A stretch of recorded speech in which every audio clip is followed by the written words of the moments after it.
Alhamdulillah nahmaduhu wa nasta'inuhu wa nastaghfiruh wa na'udzu billahi min shururi anfusina wa min sayyiati a'malina may yahdihillahu fala mudilla lahu wa may yudlilhu fala hadiya lahu.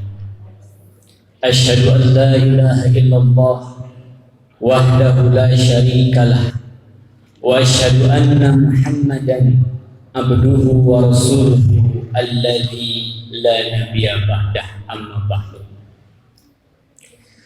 Bapak Lurah, Bapak RW, lalu Bapak Ketua DKM, tokoh agama, tokoh masyarakat, juga tidak lupa ibu-ibu semuanya yang saya hormati. Mudah-mudahan pertemuan untuk taklim, kemudian tawasul hak, tawasul sob, merajut silaturahmi di antara kita, mudah-mudahan terwujud dalam bingkaian mudah-mudahan negara yang mudah-mudahan selamanya merdeka. Coba kita semangat untuk semuanya kumpul merdeka. Allahu Akbar. Hadirin ikhwatul iman yang dimuliakan Allah, berkaitan dengan kemerdekaan, mengingat kemerdekaan bagi bangsa Indonesia. Di antaranya ada yang mengingatkan di dalam Al-Quran bagaimana ketika sebuah kemerdekaan ini adalah sebuah kenikmatan dari Allah Subhanahu wa Ta'ala bagi bangsa Indonesia. Kalau kita melihat, membaca dan menyimak di antaranya di dalam Quran surah Ibrahim, Allah berfirman, a'udzu billahi minasyaitonir rajim, wa idh ta'adzana rabbukum, dan ingatlah ketika Tuhanmu itu memaklumkan kepada kalian, la in syakartum, jika kalian bersyukur, la azidannakum, maka kami akan menambah nikmatku kepada kalian. Wala in kafartum, tapi jika kalian kufur terhadap nikmatku, inna azabi lasyadid, sesungguhnya azabku, siksaku sangatlah pedih.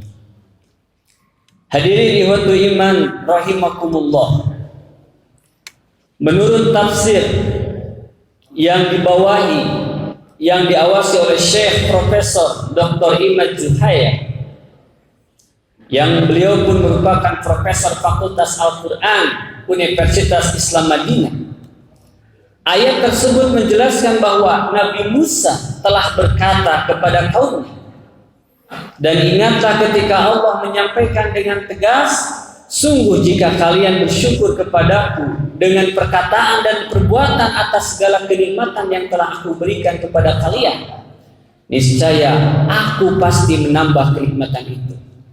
Dan sungguh jika kalian mengingkari kenikmatan-kenikmatan tersebut, maka aku akan mengazab kalian dengan azab yang keras. Kita tahu bahwa Nabi Musa itu merupakan salah satu nabi dari kaum siapa, Bapak Ibu? Bani Israel. Bagaimana Bani Israel pada waktu itu berada di dalam penjajahan Fir'aun, sampai pada waktu itu ketika Fir'aun mendapatkan nasihat bahwa di dalam mimpinya Fir'aun yang kemudian disampaikan kepada pengawas tersebut, kepada penasihat tersebut, ia menyampaikan bahwa apa yang ada di dalam mimpimu, yaitu suatu saat nanti akan ada yang merebut kekuasaan darimu, maka engkau harus bisa memusnahkan. Makanya pada waktu itu setiap laki-laki yang lahir atau bayi laki-laki maka dibunuh. Dan itu dari Bani Israel. Sedangkan Fir'aun dari Bani Kipti. Tapi kemudian ketika Musa diselamatkan oleh Allah dengan izin Allah, selamat sampai besar singkatnya. Kemudian melawan kezaliman, penjajahan kepada kaumnya. Kemudian kaumnya itu setelah Fir'aun tenggelam, sebagaimana dalam surah Al-Baqarah ayat 49 ayat 50. Wa idh najaynakum min ali fir'auna yasumunakum su'al adab yudzabbihuna abna'akum wa yastahyuna nisa'akum wa fi dzalikum bala'un min rabbikum adim. Dan ketika kami najainakum, menolong kalian, mangga palurah, yasumunakum su'al adab, bagaimana memberikan pertolongan kepada Bani Israel.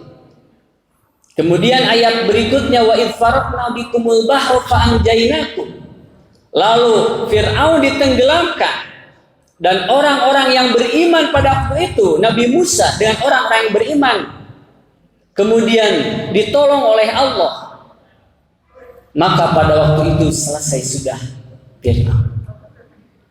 Tapi bagaimana masyarakat ke depannya Bani Israel kepada Musa, yang mana Nabi Musa menyampaikan engkau harus menyembah hanya kepada Allah dan mengikuti aturanku, ternyata tidak. Bahkan Bani Israel itu termasuk salah satu kaum yang paling banyak disampaikan di dalam Al-Quran, sampai disebutkan qiradatan khasi'in, seperti monyet-monyet yang hina. Artinya apa? Artinya Bani Israel tidak tunduk, tidak mensyukuri kemerdekaan yang telah diberikan oleh Allah kepada mereka. Tentu ini adalah sebuah sejarah. Bung Karno menyatakan bagaimana jas merah jangan sekali-kali melupakan sejarah. Untuk apa sejarah itu? Sejarah itu untuk diambil hikmah, sebagaimana dalam surah Yusuf di ayat terakhir, untuk dijadikan ibrah, pembelajaran. Dan itu ada pada diantaranya pada zaman Nabi Musa. Saya yakin setiap nabi itu adalah orang yang mengajarkan untuk tidak ada perbudakan kepada manusia. Salah satunya termasuk Nabi Musa. Kemudian ayat ini menurut Syekh Wahbah Zuhaili dalam kitab tafsirnya Al-Waziz, beliau menyampaikan, ingatlah juga ketika Tuhanmu mengumumkan dan mengabarkan kepada kalian dengan sangat jelas, sesungguhnya jika kamu bersyukur dengan mengesahkan dan melakukan ketaatan, pasti akan menambah nikmat kepadamu. Dan jika kamu mengingkari nikmatku, maka sesungguhnya azabku sangat pedih bagi mereka yang durhaka dan kufur. Begitupun dalam tafsir Ibnu Katsir, tafsir yang dipakai di seluruh dunia, di kampus-kampus universitas, di negara manapun, ini sama, seirama. Sesungguhnya jika kalian mensyukuri nikmatku yang telah kuberikan kepada kalian, pasti aku akan menambahkan bagi kalian. Dan jika kalian mengingkari, maksudnya dari ayat ini ialah jika mengingkari nikmat-nikmatku dan kalian menyembunyikannya serta tidak mensyukurinya, maka sesungguhnya azabku sangat pedih. Dan yang dimaksud ayat ini adalah Allah akan mencabut nikmat-nikmat itu dari hambanya, dan Allah menyiksa mereka karena mengingkarinya. Hadirin hadirat jamaah al-muhajirin, saya tanya, apakah kemerdekaan dengan kita terbebasnya dari agresi militer, walaupun para ahli belum merdeka secara penuh, tapi setidaknya tembak menembak atau sholat kita, sholat zuhur asar, maghrib isya subuh, itu sebuah kenikmatan, bukan? Tenang, tidak ada peluru. Kenikmatan bukan Bapak Ibu? Sebuah kenikmatan. Yang namanya kenikmatan dari Allah berarti dari ayat tadi itu kita harus mensyukuri.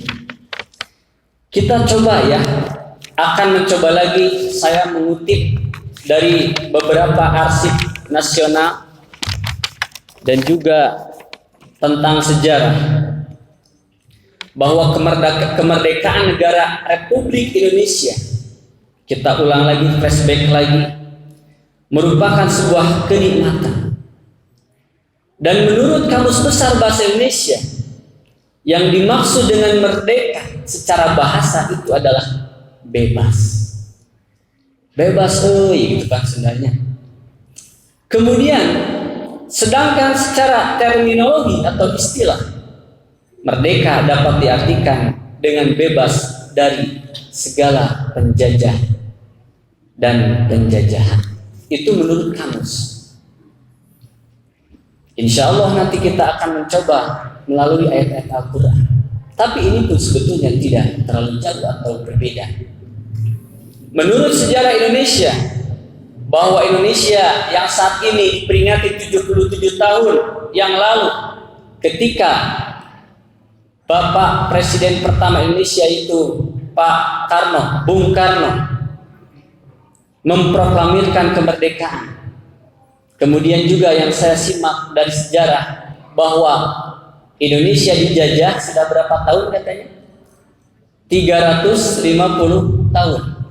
Dan ini kalau di para ahli ilmu sejarawan ini berbeda pendapat. Sekalipun tidak menyalahkan 350 tahun. 350 tahun itu dihitung dari datangnya orang Belanda. Maaf. Siapa yang pertama kali berlabuh di Banten?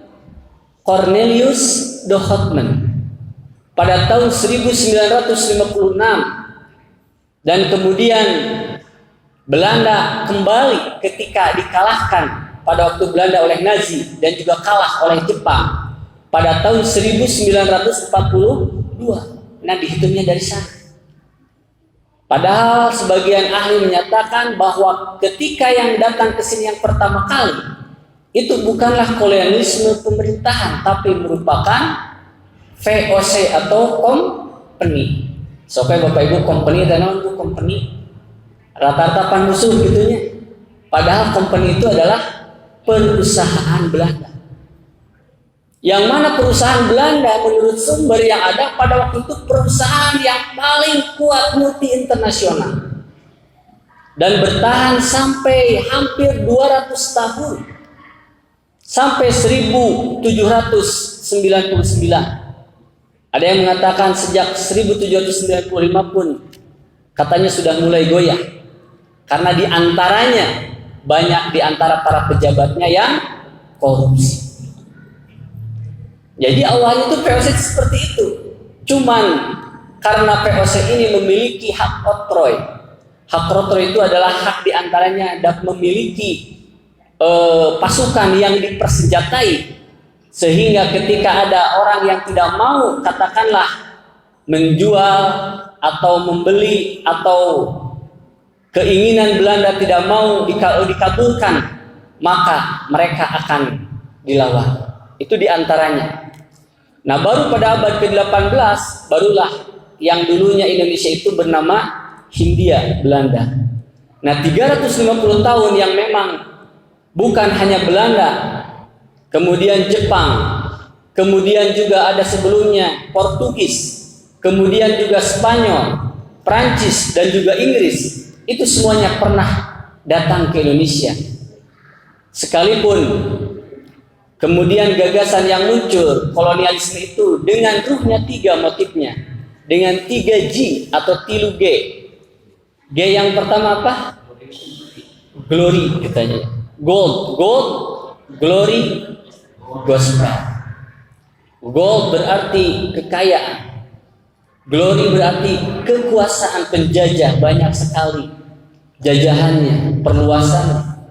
Dan yang terakhir, gospel itu adalah agama. Dan yang dimaksud agama itu adalah agama Nasrani. Nah, ini jelas ketiga poin ini tidak bisa diterima oleh bangsa Indonesia. Apalagi pada waktu itu di abad ke-16, Islam tentu sudah sangat melekat di bangsa Indonesia. Buktinya banyak sekali yang menentang pada waktu karena didolimi orang-orang Islam. Katakanlah Sultan Hasanuddin, kemudian Pangeran Diponegoro, kemudian Imam Bonjol, kemudian Cut Nyadin dan yang lainnya. Karena mereka memahami di dalam Al-Quran itu la dororo wala diror, tidak memadorotkan dan juga tidak dimadorotkan. Kemudian saya pun mengutip di antara penderitaan yang dialami oleh bangsa Indonesia ketika era penjajahan Belanda. Yang pertama itu adalah menghapuskan kekuasaan politik Islam. Ini jelas Islam tidak akan berkembang jika seandainya Belanda bertahan di negeri ini. Kemudian yang kedua, monopoli perdagangan. Jadi semua itu belinya harus dari Belanda, sehingga mereka yang mendapatkan keuntungan atau laba yang sangat besar. Kemudian mewajibkan kerja rodi, kerja paksa, dan pembayaran yang sangat murah gitu ya, yang sangat merugikan tentu bangsa Indonesia. Kemudian menghalangi hak berkumpul dan berorganisasi umat Islam. Kemudian yang kelima, melarang aktivitas agama non-Protestan. Artinya hanya agama Protestan saja atau agama Kristen saja yang dibolehkan, sisanya tidak boleh. Saya pernah baca ketika di UPI buku ya yang ditulis oleh Snockhard Grounds, bagaimana pada waktu itu umat ya bangsa Indonesia pada waktu itu kalau belajar Quran hanya sekedar membaca, membaguskan suara itu boleh. Membagus-baguskan bacaan sekedar itu boleh. Kan sampai sekarang bertahan. Misalkan dengan musabaqah tilawatul Quran. Itu tidak salah, tapi Belanda tidak keberatan dengan itu. Yang menjadi keberatan bangsa Belanda atau company ya atau kolonial Belanda pada waktu itu ketika kiainya, ulamanya mengajarkan isi Al-Quran itu. Karena beliau meneliti kenapa senjata bambu runcing padahal secara akal sehat berat atunya Bu. Bambu runcing tina awi kan gitunya diseketan ngalawan senjata api bedil pistol. Ai bambu runcing apa wah berenang kakara jauh kakarat mendekat isi tembak pan beres. Tapi kenapa kau berani? Ternyata syahid auto surga itu yang didoktrinkan para kiainya. Karena paham ketika melawan kedoliman dan meninggal, maka meninggalnya dalam keadaan syahid. Ketika kita, contohnya maqasidus syariah dalam Islam itu kan diantaranya hifdzul mal, hifdzun nafs, hifdzul mal, hifdzul akal, hifdzun nafs. Di antaranya hifdzul mal, ketika kita mempertahankan dari kedoliman lalu meninggal, syahid. Dan inilah kemudian oleh Snockhard Grounds digaris bawahi, tidak boleh ada yang mengajarkan isi Al-Quran. Kenapa? Karena saya seorang pengajar kelas 6 juga. Mereka sudah menjawab, kenapa dilarang? Tapi sekadar baca, tidak dilarang, kira-kira kenapa? Karena tidak paham katanya Pak, tidak mengertinya. Siga urang Bu, maca, misalkan neser TV 32 in atau 40 in lah ya namanya. Bahasa Prancis Bu, tapi ku bahasa Latin tiasa tuh macana. Tiasa tapi pertanyaan berikutnya paham tidak? Tidak. Nah itu kan tidak jadi masalah. Kepaham dia gitu ya. Nah itu. Jadi itu diantaranya yang merugikan, ya. Yang merugikan bangsa Indonesia terutama umat Islam yang menjadi umatnya nanti, mohon maaf nanti jahil-jahil, tamat Al-Quran tapi tidak bisa mengamalkan Al-Quran. Seperti itu. Jadi di sini melarang aktivitas agama non-Protestan, khususnya mungkin yang di sini yang diantara yang saya baca itu adalah berkaitan dengan pengajaran tafsir atau memahami Al-Quran. Kemudian yang keenam, di era penjajahan Belanda itu adalah menghambat kebebasan berdakwah. Tadi mungkin senapas ya. Kemudian menghambat kebebasan sekolah swasta. Khawatir ini nanti akan menjadi cikal bakal perlawanan dari bangsa Indonesia, dan ternyata iya, kan ya. Kemudian mempersulit, yang kedelapan, mempersulit umat Islam dalam pelaksanaan pemberangkatan dan kepulangan haji. Wah, hese itu. Ai kapungkur mah haji teh memang dihesekeunnya ari ayeuna mah karena kuota yang terbatas. Ketika saya ngobrol dengan Ibu Qadarullah, ibu saya kelahiran 1952, masih ada. Pada waktu itu ketika saya usia setahun, berarti 1986. Daftar haji hanya nunggu 1 tahun. Hanya nunggu 1 tahun. Orang tua saya di Tasik daftarnya, di Bandung ya, di Karya Intan. Kalau sekarang gitu ya, Pajagalan. Itu hanya nunggu 1 tahun berangkat. Tapi sekarang kakak saya yang sudah daftar, daftarnya sudah dari 2 tahun yang lalu, berarti kopi dia ya. Karena memang tidak mungkin berangkat, berarti 2020 nanti katanya nunggu 11 tahun. Itu ya. Jadi memang kalau sekarang kuota. Nah kalau dulu karena memang dipersulit. Inilah diantara era Belanda yang saya tulis gitu ya, yang saya kutip. Kemudian sistem pencatatan pernikahan akta nikah yang bertentangan dengan syariat Islam. Kemudian yang ke-10, menghapuskan segenap